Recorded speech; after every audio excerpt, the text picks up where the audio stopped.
There we go. All right. Welcome back, everybody. And welcome back, Erica Mason. Y'all know who my lovely co-host is. To my side here, Sabrina, at least she's this way on my screen, and Erica's below me. Welcome back to Everything Horses and More weekly podcast. And today we've got our guest speaker, Erica Mason. Hello, Erica. Hello. So Yay. Happy to be here. Thanks for having me. Yeah, every month you and I are going to do this, if not more. So we're going to talk about that another time. But we are going to be talking today about being an empath. How to get back to feeling like yourself, or yeah, really, that's a tough one for a lot of people when you are an empath and you are very tuned in and sensitive to everything around you, including other people, and especially the nonverbal. I think that's the hardest thing. You know, I'm definitely an empath. I know you are. And do you feel the same way, Sabrina? Do you feel like you're an empath? Janine? Yeah. Yeah, I say out of the, there's well, four of us, Erica included. Nobody can see Janine right now, but we've been together a long time, and you're often on the webinars for the Mastery Membership Program because you are a student and your horses are here and a dear friend. Yeah, everyone is an empath. Everyone is intuitive. It's natural. It's a natural sense. It's how we process information through our senses, sensory awareness and processing. That's what it means to be intuitive. It's just some of us it's a little more heightened or engaged or used more than others. And we are all empaths because we're compassionate and caring people. And some of us have it harder than others. It's like I say about a lot of things, it's a curse and a gift. We just have to know how to use it, and also how to use yourself as a tuning fork and as a filter at the same time. The work I do, and Erica, we do separate work, but very similar. Erica works with people. I work with people and horses. So my job is to help people tune in, become a tuning fork energetically to how they feel, as well as what they feel when they're with their horse. So that's part of that nonverbal connection and communication. But at the same time,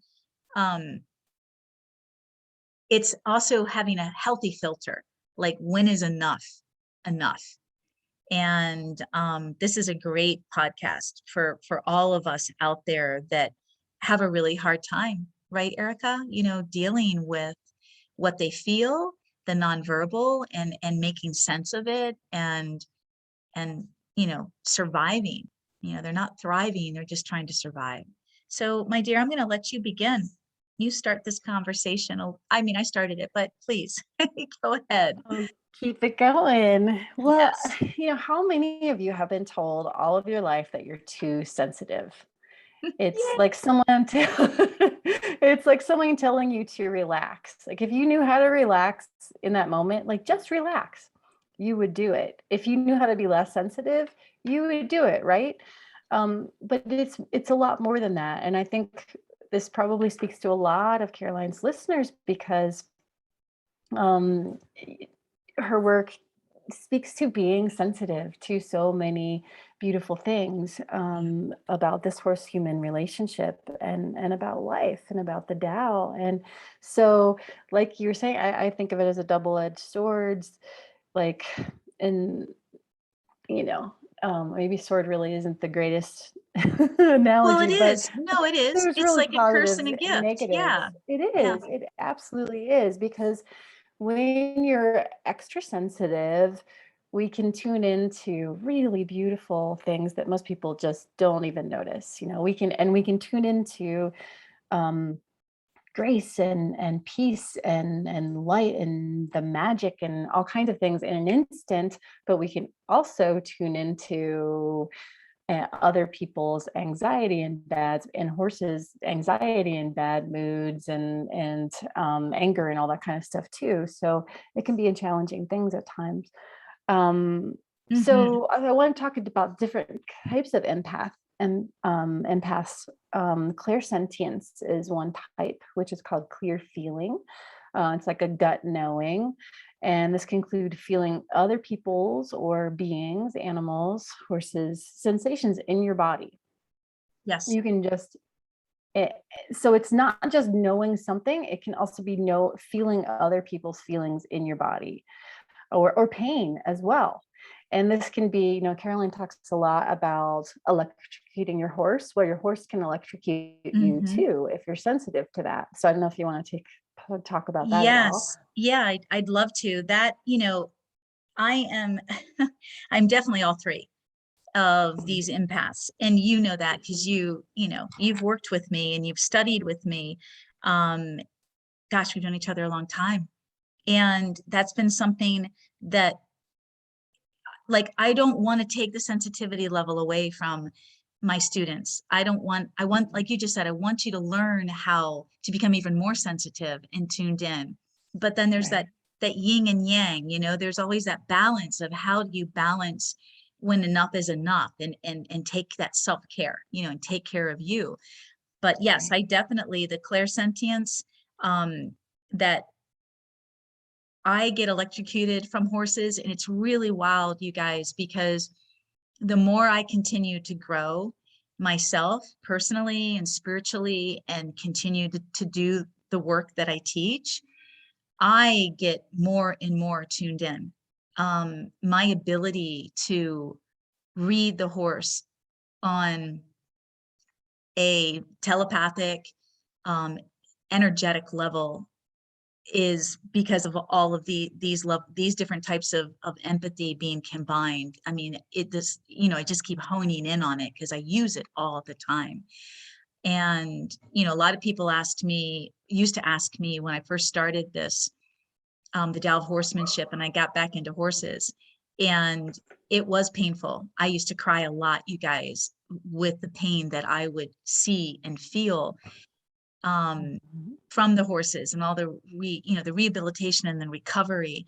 It was really hard. And that was one thing that I needed to focus on for myself, as well as to be able to teach other people. How do you keep doing what you do and you don't get jaded, you don't get tainted, you don't get indifferent or desensitized from it? Because you don't actually. My senses have gotten heightened. I've gotten better at feeling, reading, understanding, and having a really clear knowledge. Like, I trust myself more in what I feel and what I sense, from the horses and from the people. Uh, and I think it shows up too for me personally, because my bullshit meter is really, I love saying that, my bullshit meter is really strong now. And I'm not saying that I handle that the best. It is definitely a learning curve for me over the years, as I hone in these skills and learn how to handle myself around bullshit, so to speak. So, that's dealing with people is very different than dealing with horses. So yeah, that's been an interesting thing that I continue to learn, is how to handle people. And when I don't listen to that red flag, so to speak, or that feeling, that first guttural feeling, it always bites me in the ass. It does with people. It always bites me in the ass. Um, yeah. So I think it's a blessing to be able to tune into all of this, but we have to learn the skills. And you and I can teach people the skills, because this has been our own personal journey. I know you so well. You Yeah. have worked so hard to be who you've become right now and where you are. And you are the person that I want to learn from, because you've walked the walk. I get really aggravated and insulted with a lot of people that have high degrees and masters in psychology, and they're therapists. And I'm like, I mean, do you know what you're talking about, Mr. Therapist or Mrs. Therapist? Have you been there? Have you, I want to learn from somebody, just like if I was going back to school for horsemanship and I sought out a new instructor. I want to learn from somebody that doesn't just teach it and cognitively or cerebrally understand it.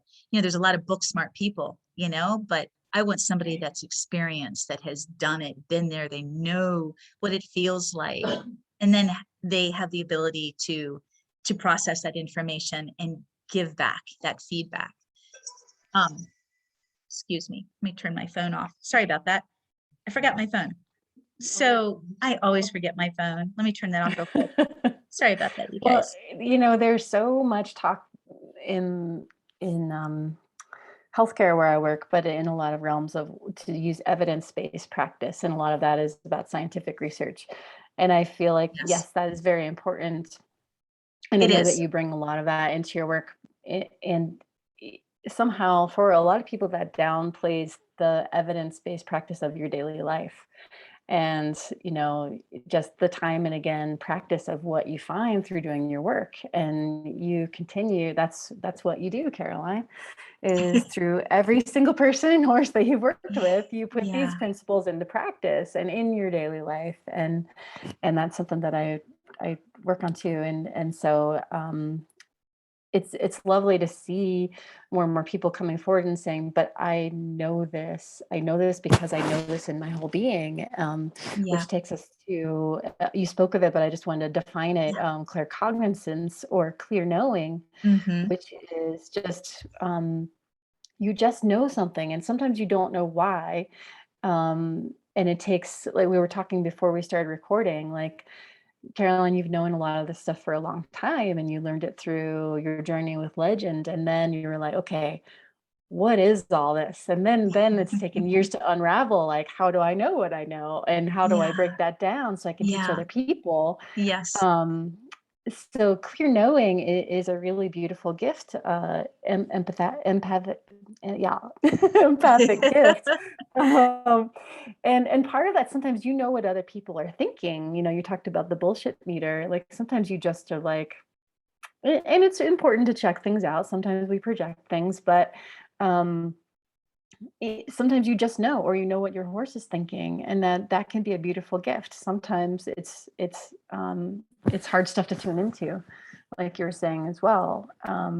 Like, oh, this horse is completely checked out and tuning into its trauma right now. It's not in the moment. Yes.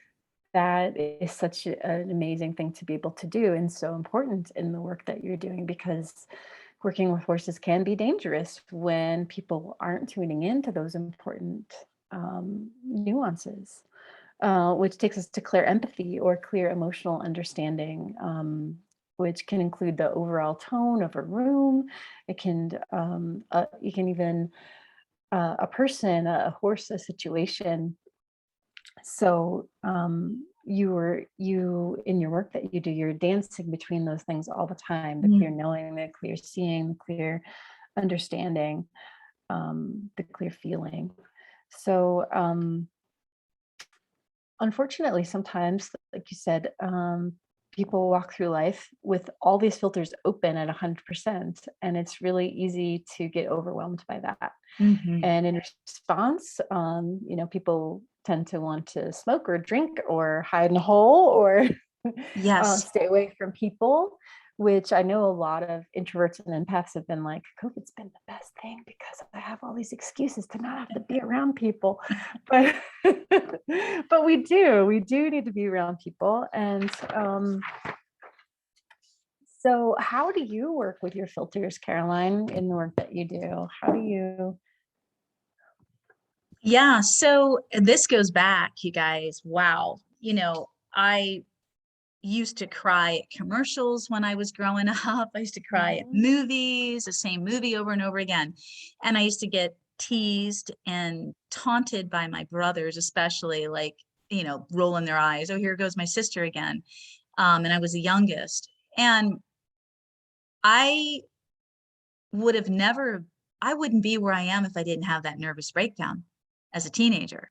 If all this stuff if it hadn't, kept piling up and piling up and piling up, I didn't have a traumatic situation that was traumatic enough. I mean, there wasn't any one thing that caused my nervous breakdown. It was a buildup over the years of family dysfunction and alcoholism in the family and chaos. And I, being the youngest child, just became that horse that chose to freeze. I didn't go into fight or flight. I just froze and I checked out and I shut down. And coming out of that nervous breakdown, and I had an angel who saved me. My therapist was amazing. I mean, I look back on it and I can't find her. I don't even know if she's alive. She was a social worker who who took over, seeing me twice a week. And she was the one that opened me to Taoism and meditation and Eastern philosophy. And that was my saving grace, because being a child that was such an empath, and my parents were phenomenal with us when we were younger, and they nurtured our natural talents, my brothers and I, and our love for animals. And I was a happy kid. And then, shit hit the fan as we became teenagers and just the family dynamics. I didn't know how, obviously, I didn't have a healthy filter. And I didn't know how to process all the emotions and feelings that were not just in my family dynamic, but just in general. I just completely broke down, obviously.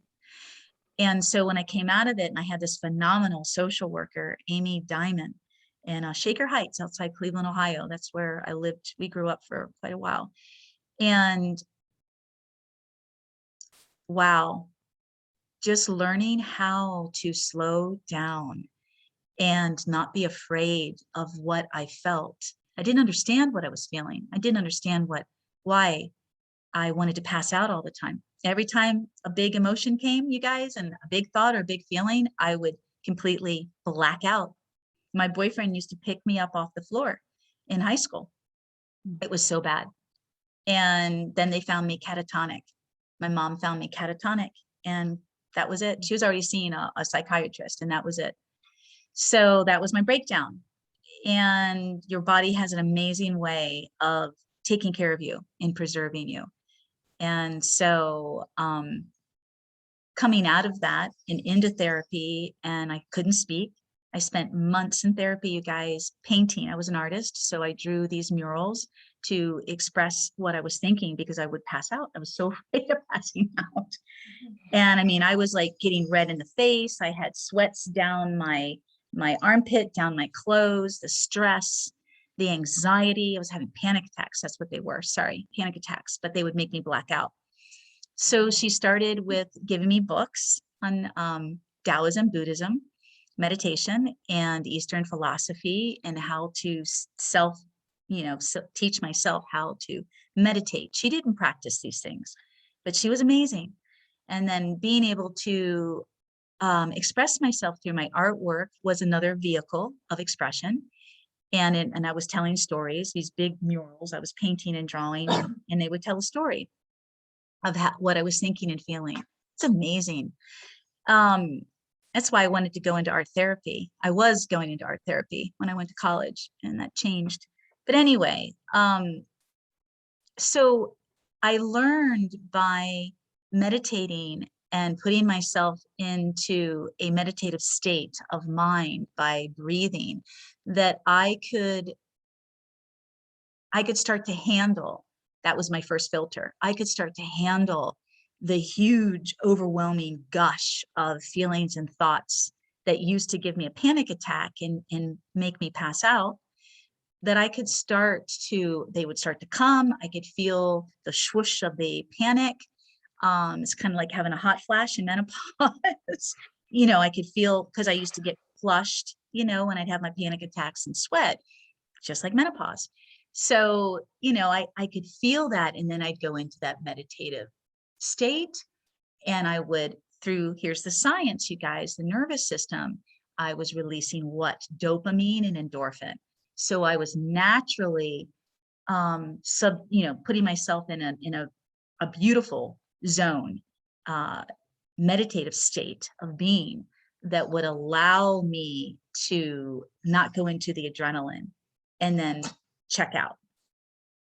By breathing and putting myself naturally releasing the hormones or the chemicals, dopamine and endorphin, I could induce myself into this state, and see people take drugs for this. Yeah, this is why people become addicted to alcohol and drugs, whether they're prescribed or we just did, when we were doing cribbing, our podcast last week on cribbing, and I was talking about dopamine and drugs. So I was doing it naturally, and that was also allowing me to not get overwhelmed. Could you take that collar off of her? That's all. It's just so loud. We've got her cute little dog in here, Fancy, and she's trying to jump up, but the collar is really loud. But that helped me. That was my first major step to being able to handle and process what I was feeling. Then I had to learn how to talk about it and articulate it and communicate it. That was a whole nother process. So I didn't mean to go off on a tangent. That's pretty serious stuff though. And I know a lot of my clients suffer from anxiety and depression. And I think a lot of people suffer from different levels of anxiety and forms of depression. And they're not even aware of it because they're either self-medicating, drinking alcohol, prescribed drugs, Zoloft, whatever it is, for all of it. And I mean, that's the work I do though. There's a lot you can do yourself to better yourself and self-care and learn how to handle all of this, but you got to be willing to do the work. And a lot of people are not willing to, what's the short fix? It's just like horsemanship. I just want a quick fix. I just want to go and enjoy my horse. I don't want to spend hours in one of your courses, Caroline. Can't you just tell me how I can enjoy my horse? Anyway, so that was the beginning. And it's really hard to talk about something that I've been doing for so long. But I have thought a lot about this, how I have, because of the clients that I have and how I want to help them, including the horse. How do you, and that's the work I do with the horses too. How do I help them? Because they are natural empaths and they are huge empaths. Horses are magnificent empaths. That's their curse, is that they come into our world, our environment that we've created for them, and they've got to deal with all our shit. And it is total sensory overload for them. It's total overload. And so that's why so many of our horses are so checked out and numb. And that's just not even because of the training that creates that. It's just the environment. Or we have really, reactive horses because of the environment, that they don't know how, to self-regulate. They don't have a healthy filter because we've influenced them. This stuff is deep, really deep. And then think of all the displaced behaviors that we develop and horses develop to cope. Like I said, I made it pretty black and white. We as humans go into self-medicating, right? With alcohol and drugs and prescription drugs. But what do horses do? Or, we do a lot of other things too. We get angry and mean and we take it out on other people, or we hide and we don't want to deal with it. And so we just become an introvert and stay away. Right. Yeah. I was just writing something down about what you said to remember. So you talked about like horses don't know how to self-regulate anymore because that's been sort of broken through their training, through their environment, Destroyed things like that. that. We've taken them away. Yeah, when you work with a wild horse, they've got this down. They've got everything covered. They are so healthy and so easy to train and develop. But we have numbed our horses' natural instincts over hundreds, thousands of years, depending on what culture you come from. So we could say, how old is America? We could say hundreds of years. Look at our cowboys and our ranch horses. Look at the ranch horse I'm rehabilitating right now. I can't tell you how many times I have shed a tear looking and working with this horse. It makes me sick. Makes me sick. And there are so many horses out there that are treated like this. And it's just disgusting. Juke was a lot like JJ. Yeah, Juke was the same. Yep. So yeah, anyway, sorry, Erica. Go ahead, Well, hon. just so, because horses are such empaths and they feel what we're feeling, if we have to emulate that. If we really want to be there for them in this way, we have to learn how to self-regulate ourselves Yes. so that they can cue off of us and then begin to come back to who they are. And that's not an easy journey, is it? I mean, I have an embarrassing story to tell. The other day, I recently quit my job. I have a few more weeks left of that. And so I'm not feeling, I'm excited and I don't know exactly what's next. So I'm not feeling very grounded right now. And so I was with a friend camping last weekend. She's like, really want you to come riding. I was planning on mountain biking and hiking. And I was like, maybe. I'm not feeling very grounded. Let's see. And it was a super windy day in Wyoming, which the days often are there. And her horse, that this Mustang I was going to ride, cues off of, started flipping out before we went on the ride. And I was like, okay, this is interesting. Yeah. And I did a little bit of groundwork with my guy and was feeling like, okay, I'll give this a try, but I know I'm not feeling very grounded. We'll see how this goes.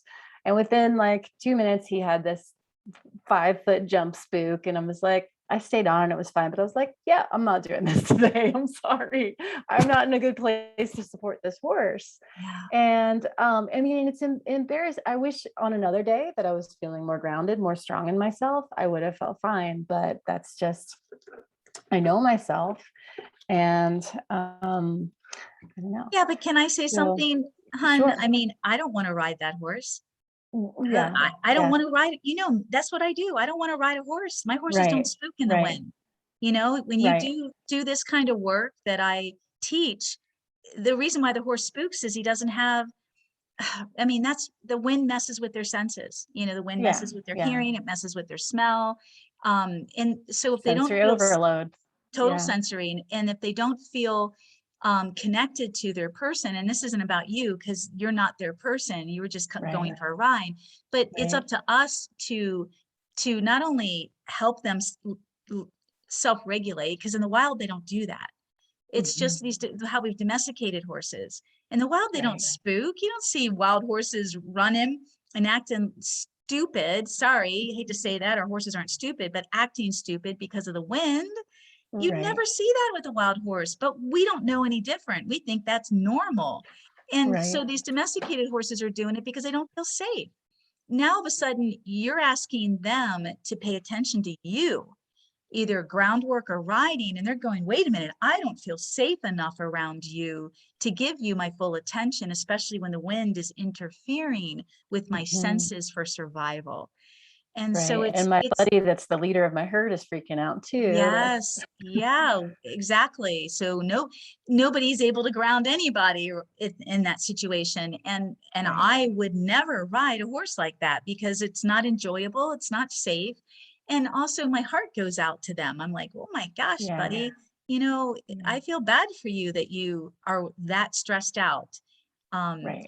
Remember when we were in Pennsylvania and we did the video, it's up on YouTube, of Budar, when your horse Budar of Boo. When you're his first rides with Yeah, you? his first Yeah. rides. We had like 35-mile-an-hour winds that day. I mean, you can just see Yeah, my that's hair's right. like sideways.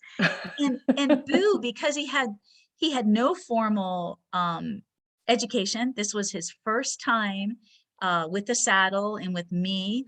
And but he had a beautiful relationship with you, and he didn't know me. I mean, sure, we were always around each other, but he was not my horse. But because he had such a great connection and a really healthy upbringing with you, he trusted me. You were filming, so you were there, but he trusted me. And you were there too because you were filming. So he's just like, yep, I got it. And you had already done so much preliminary work with him, obviously on the ground, that he was in a really healthy place, to self-regulate and trust and feel safe. And yeah, it was a beautiful, we videoed. Yeah, they're all up there on YouTube, you guys, his first rides. Yeah.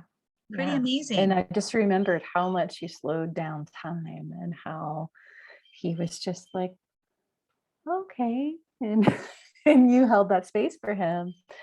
So And I went yeah, slow. I made sure that yeah, he was okay with everything that I was presenting. And, a yeah, lot of times people really don't, they just throw the saddle up there, hold the horse moves around, they're going to desensitize him with the saddle. And I'm like, that horse ain't ready. And that horse doesn't trust whatever I put down in front of them. I'm not desensitizing, because that's what most people do though. They desensitize them with the saddle. And then once they get it on and girth it, they run them around. So the saddle's flying, the fenders, the stirrups are flying all over the place. Oh, let's get them used to that. I'm like, holy shit, that's just scaring the horse even more. right. Crazy how people start horses blows my mind. I Sensory really am. overload Yeah, again. it's Yeah. total sensory overload. I mean, they all this has to change. It just completely, that is my biggest purpose here on earth, is being a pioneer like I am. This has got to change. Because if you just took that video of Budar, he didn't know what a saddle was. He didn't know what a saddle. I don't even think he blanketed him because his coat got so thick. Yeah. I don't think he had a blanket. But none of Mm-mm. that will bother them if they trust you guys. If they Right. trust you, everything you put in front of them, they're gonna trust you or have curiosity.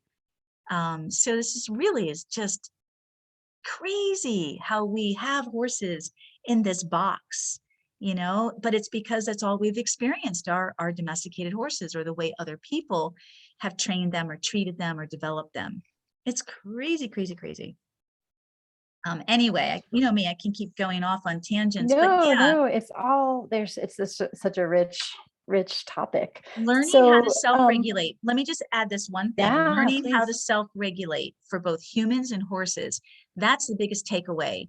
Mhm. Asking me, how did I come out of that nervous breakdown and develop healthy filters? It's not about boundaries, being an empath or a very sensitive person. It's how do you have healthy filters? Because I still let things in. I've honed in those skills. Those skills, my empathetics, um, how do you want to put it? My empathy is sharper and stronger than ever, but I know how to regulate. I know when I've had too much. I know when it's time to back off. I know when I come in a room and I can feel that type of energy from the clear empathy. I know what it's like, and I know where I need to be within myself so that I can handle that. And that's what people are lacking. Horses are lacking, is teaching those skills. We've got to learn those skills, because that's what helps us stay healthy. It's still hard, but we've got communities, we've got each other. Yeah, it's like talking about at dinner last night, your beautiful dog. That was mind blowing. And the more we talked about this, that's why Janine's sitting in on this topic. The more we talked about how to learn how to communicate and read animals and communicate with animals, and heightening and developing we all have the intuitive, we all have the empathy, we all have what it takes to be able to talk to our animals, you guys. We all do. We just haven't developed those skills. And we were talking about it, and all of a sudden her dog's, your Fancy is a uh, Chihuahua, thank you. And so she's in this cute little purse. It's a beautiful purse, but it's really for the dog. So she's popping her head up while we're talking about this at dinner last night.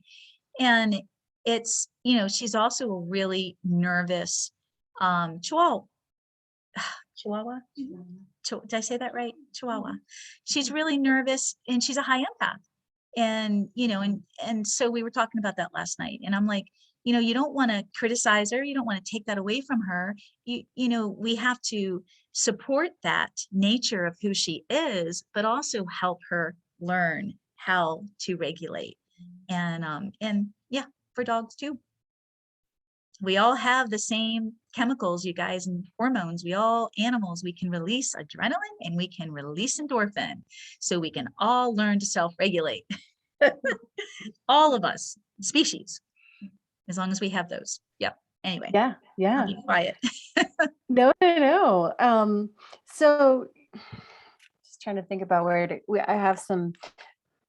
Do we want to talk about, for empaths? A lot of times people don't realize what they're feeling aren't their own feelings. Mm-hmm, mm-hmm. And this happens all the time. I have people come in and I see a lot of people who, well, I won't go into my own story a ton, but I will say that similar to you, Caroline, I grew up being very, very sensitive, and I know I had anxiety and depression and didn't realize it, but a lot of that I think was being overwhelmed by all the feelings that I felt. And there were other people's feelings and my own. And so I dealt with that by being sick a lot. I had allergies and I still do to some degree, not as much as I used to. Yeah. And I started to realize there was a connection. I would get sicker when I was really overwhelmed with feelings. So I would have to do something to interrupt those feelings or slow things down or change and shift gears. And so a lot of times, so here's some red flags. When you realize all of a sudden a feeling comes on you, most likely that's not your own. When you, especially when you're like, why do I feel this way? If you ask Yeah. that question, Yes. then probably you tuned into someone else's feelings. That's a great And point. yay for them, because they don't have them often anymore. They just gave them to you. So it works really well in the healing arts. It's a nice thing to be able to offer people if that's something you want to do, although there's lots of there's some dangers to that. But I'm sure you feel that all the time with your horses. And the nice thing is that you're like, okay, I just took on this horse's anxiety and I can ground that now, or I can dissipate that and understand where they're coming from. Can I say something about that? Yeah, please do. So I don't take it on anymore. So what happens is so I have a bullshit meter. I'm an energy reader. Mm-hmm. Yeah, So I yeah, was born that way. So I can feel it now. I don't allow it to come in, and I can feel it and I can keep it there. So that's yeah, part of the energy work that I teach people is no, you own that. That's yours. I right. feel it. I understand it. Let me help you with that. But you own that. And that's a key word for empaths is you Mm-hmm. first, like you said, you've got to recognize, ooh, you said it beautifully, Erica. Oh my gosh, I just had this feeling. Where did that come from? You've got to let that go. It's kind of like doing um an energy release. You've got to just go, oop, that's not mine. I don't know whose it is, but I Right. got to push that out of my energy field and it belongs to somebody else. Yeah. Yeah. I do this. There's something called a tube torus, Hmm. TORUS. And it's sort of like a big energy donut that our heart does and all our chakras, and there's a big one around us. Yeah. Um, there's many of them. Anyway, it's like this, it goes around and in, and also is going like this all the time. And so I've been practicing lately. It's been really helpful just thinking about that, like just get that spinning. Okay, so and then I set an intention that um I only want what I call fifth dimensional or unity consciousness type of energy coming into me, and anything else is just going to filter out. And so it, it's a subtle thing to talk about, but it is really helpful. Like, okay, I feel something. All right, let's send it out. Yeah. And so It's like a noticing clearing. It's like a it clearing. is, We're, it yep. is. Yes. So that's a practice that I use. But um, for you all out there who can relate to this, anytime you notice, like all of a sudden you have a weird pain, and you're like, why am I feeling that? Or a strange emotion, or you're feeling overwhelmed all of a sudden, it doesn't seem to be coming from you, then say, okay, it probably isn't. And then come back to yourself and let it go. Because a lot of times us empaths, we want to make a reason for why it's there. Like, oh, I must be overwhelmed because we start like trying to fill in the blanks and say, well, I guess because this was going on with my family and this is going on with this, and then it becomes it becomes yours, Yes.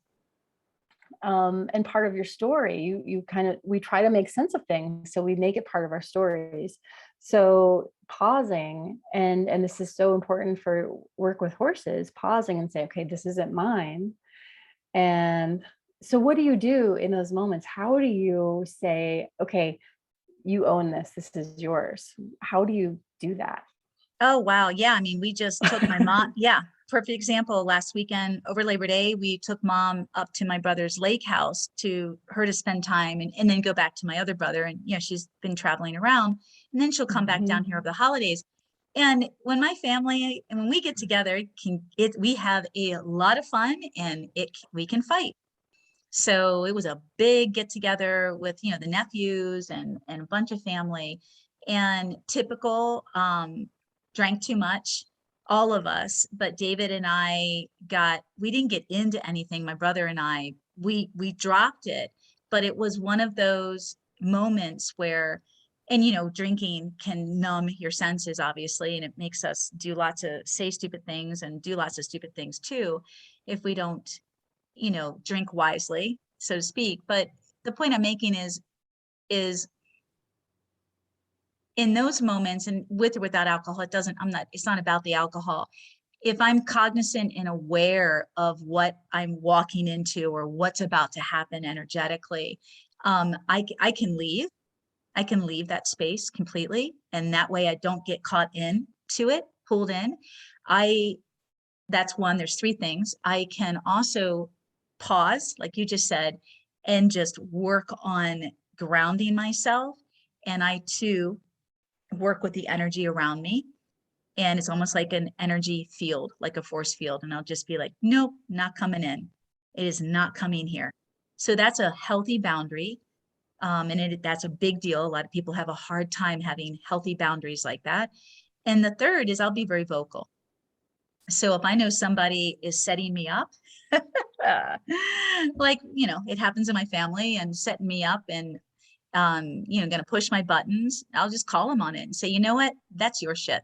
You own it. Don't start it. Don't start with me so you can bait me and pull me into this dynamic. And a lot of us have that in family dynamics and we don't know how to deal with it.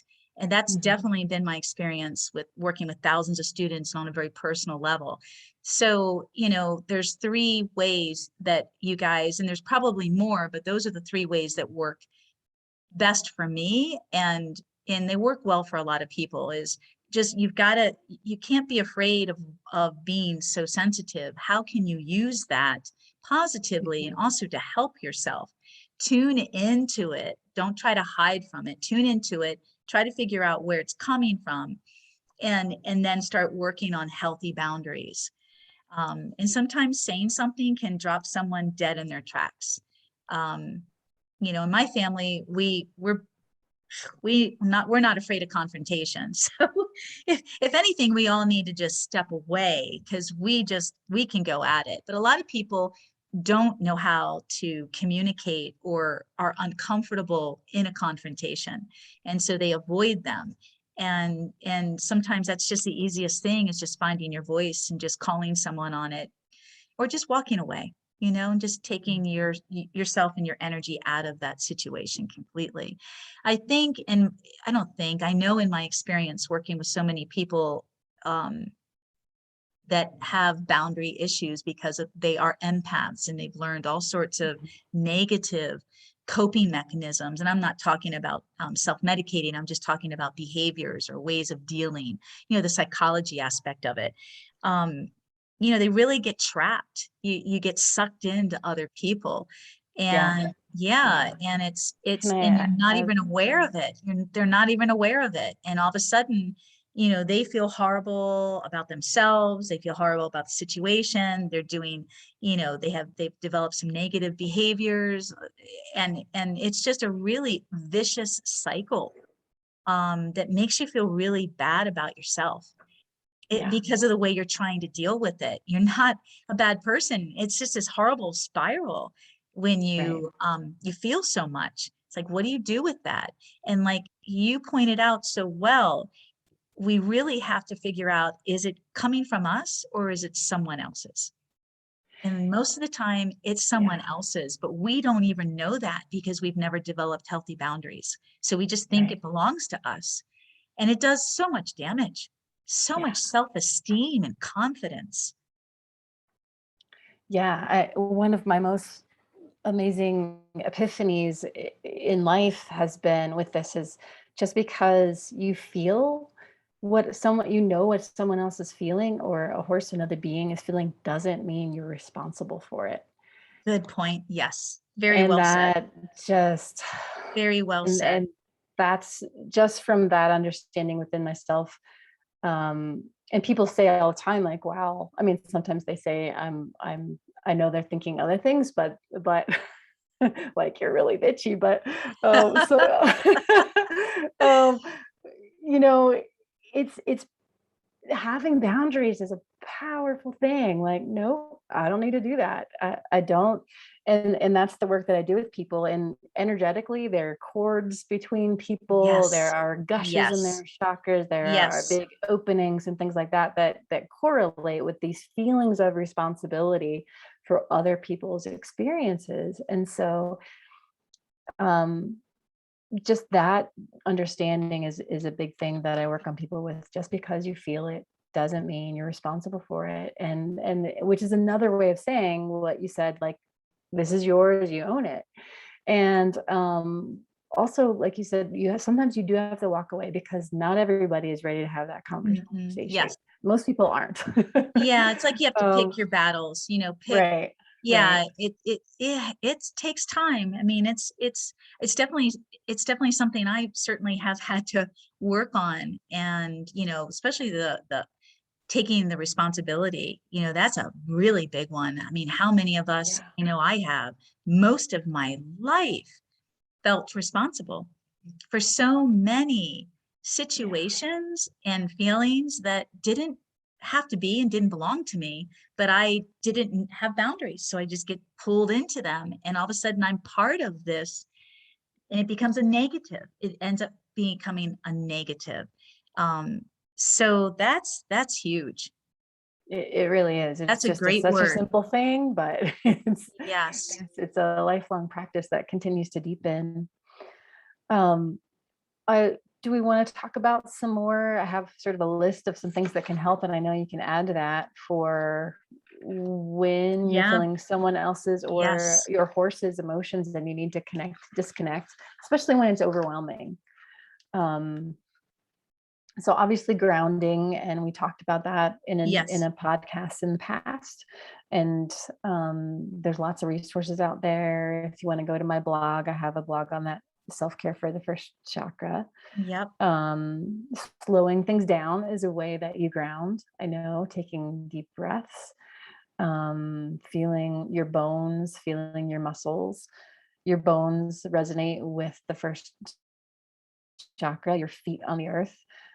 Simple things that maybe are sound like they're not, um maybe not that exciting, but they are. If you do This is them, if you huge, you really do guys. them. Yeah, let's just focus on that for a second or a Yeah. minute.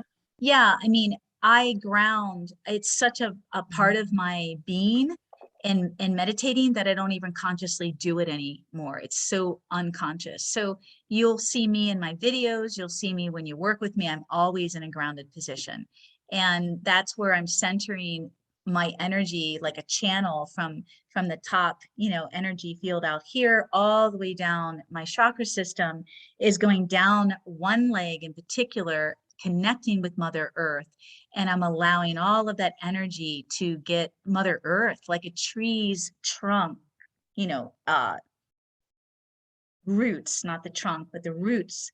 The energy is like the roots of a tree, and it's going down into Mother Earth. And I'm letting the earth, I'm feeling it. I'm in my body, I'm in my senses, I'm out of my head, and I'm allowing that weight. I feel that weight. It feels so good. I'm allowing that energetic weight to just go down my body and into the earth and connect.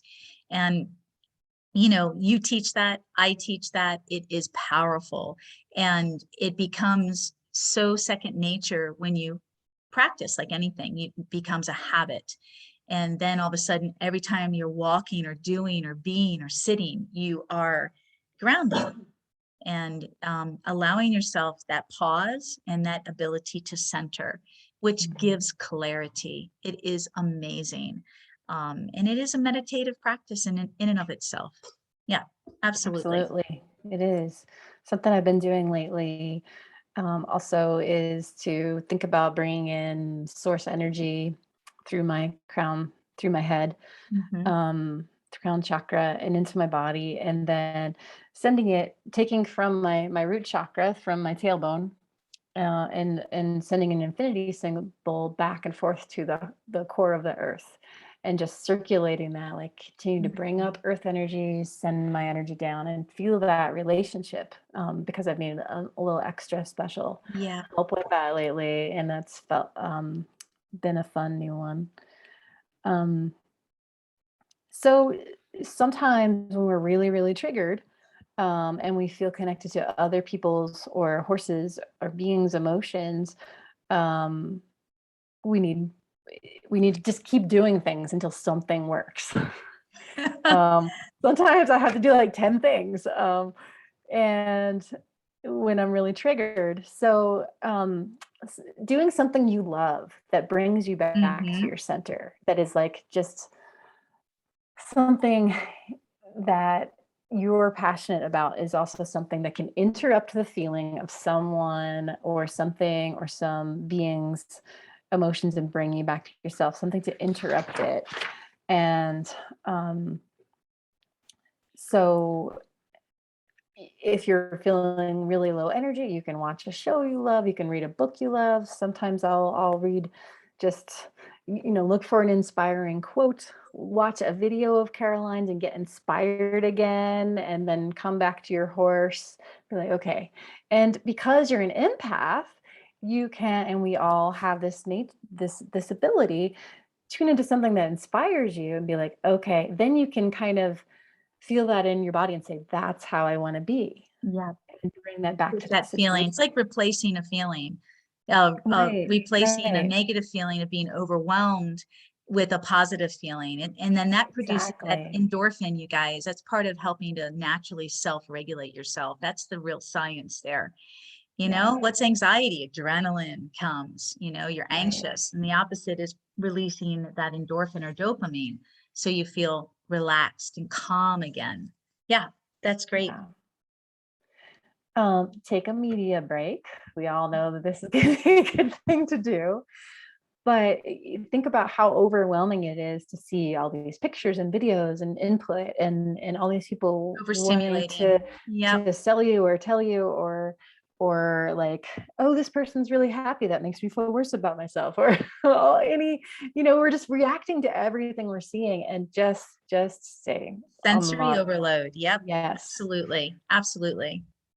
Even fictional stories like you talked about, and I definitely do this too, like we can get so involved in even fictional characters and stories and cry about them too. So like just taking a break from other from all the screens.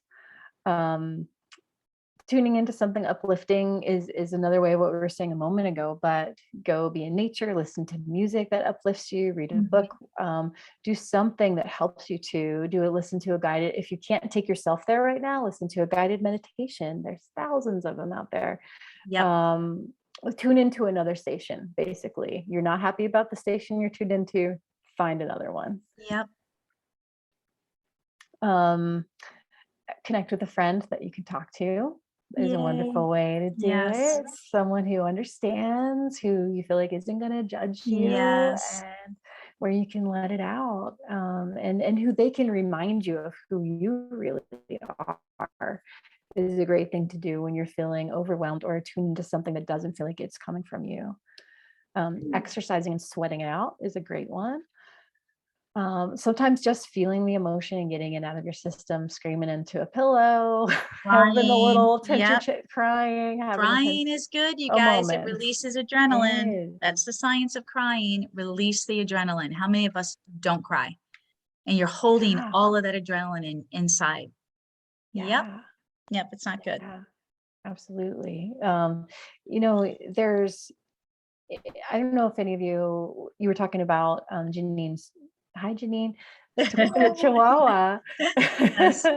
um, and you see horses and you see dogs shake, and Yes. that's called a neurogenic tremor. There's something called TRE, or traumatic release exercises. There's a Dr. Yes.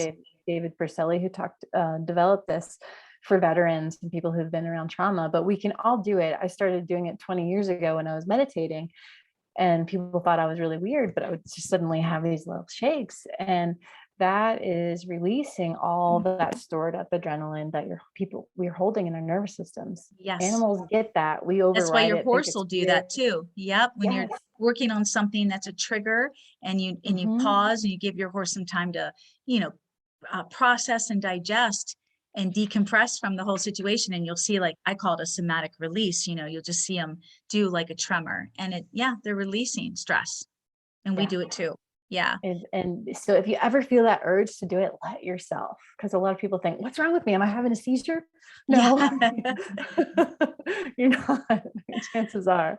And sometimes just letting it happen, once you start it, it'll take over. That can be really, really helpful. Two more things I want to share, and then we can talk about how we like to leave our listeners today, your Yes. listeners. One is to cut energetic cords, and this is something that I help people with a lot in my sessions. But if you connect with a divine being like Archangel Michael, you can imagine something, just around you or yourself. You can just physically do it, or imagine an angel or a divine being around you cutting cords that connect you to other people's bullshit. um, Yep. and just ask, that energy goes back to where it needs to go for the highest good of all, or return to sender. And then fill yourself up with golden light or something that you identify with, to fill in all those nubs of the cords and let them dissipate. That can be a powerful experience. And last thing I've got is to sing a happy song. Sometimes I will find, like, I'm singing the That is goofiest great. little, I was doing the chicken dance in my head this morning. And I Oh was my like, gosh. oh, I must really need that. And so, you can go find silly songs or on Spotify, or good vibes, or some good ones you can go to, but you can probably think of some of your own. And it's amazing how quickly that can shift you out of an overwhelmed place. Yes. Beautifully put. Absolutely. So, anything else you'd like to say today about? I don't think so. Do you guys have any questions? Because this is recorded. Yeah. Yeah, and we'll be playing it next week. But yeah, no, from our audience. Sabrina and Janine. And the dog and the cat. Yeah. But Yeah. no, I think we really nailed a lot. We said some pretty Yeah. deep stuff here. It'll be interesting to get feedback. Hopefully we will. Yeah. And, everyone else out there that has felt this way or continues to feel this way, and understands that they are an empath, and, how do they turn it off? And Right. don't, so many people feel like they're just surviving. How do you live a life where you're thriving? It's that whole Yes. self-care. So both you and I can help, especially you in this area. That's your forte, and then you guys know I can help you with your horses. And that's my specialty and expertise.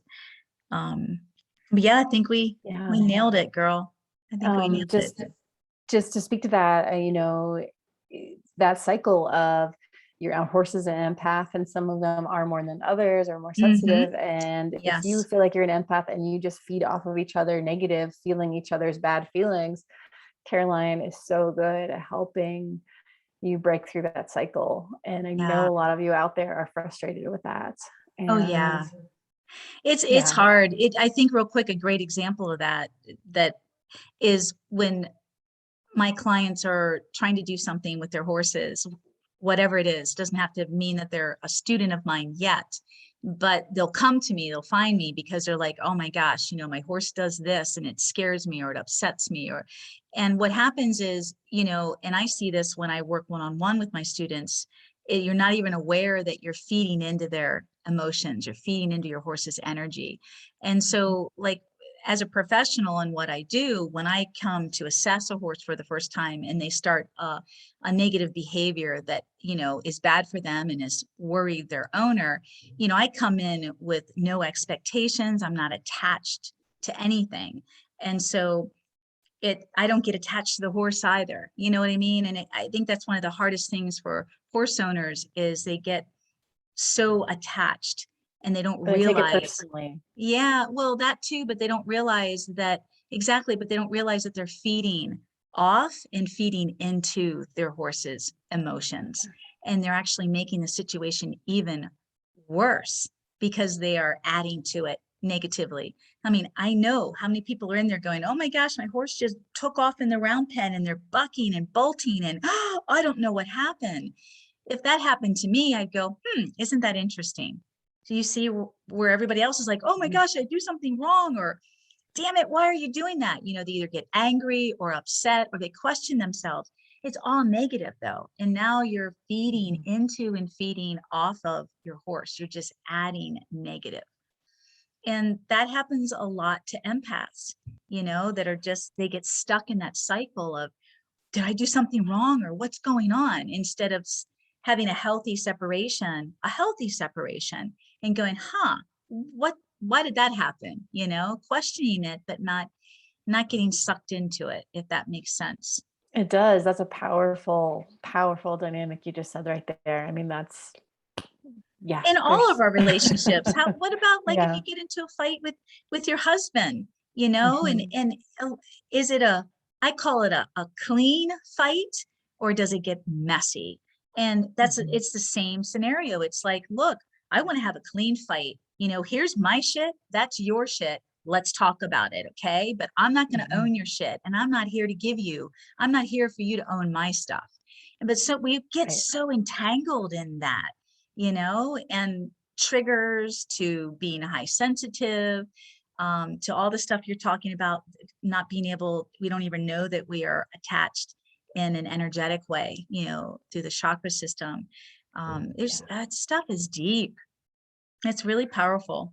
So I hope that we have shed some light, because I think we have. I mean, we didn't just talk about being an empath. I mean, I think we went into some subjects that most people don't even know about or talk about or understand, and how it affects us. So you guys, definitely, as we're wrapping this up, you know, we will put on the podcast how to contact Erica,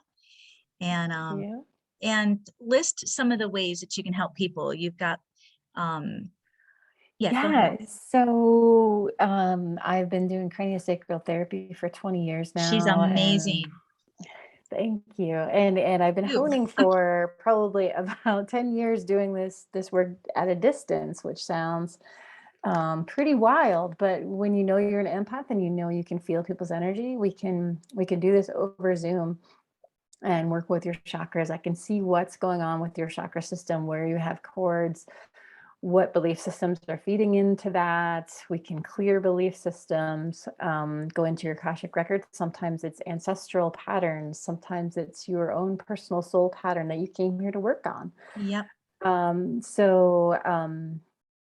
Yeah, we can learn more about your sensitivity and how we could help you find practical steps to be with that in your life and get rid of some of the crap that's been hanging on. So, love it. Yes. Yeah.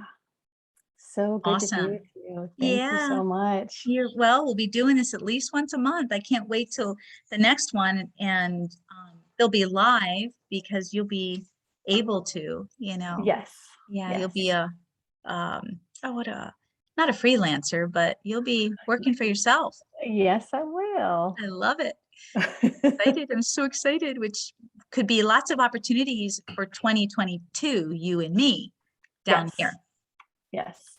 We got to think about that. We got to think about that and setting up some workshops here for the winter.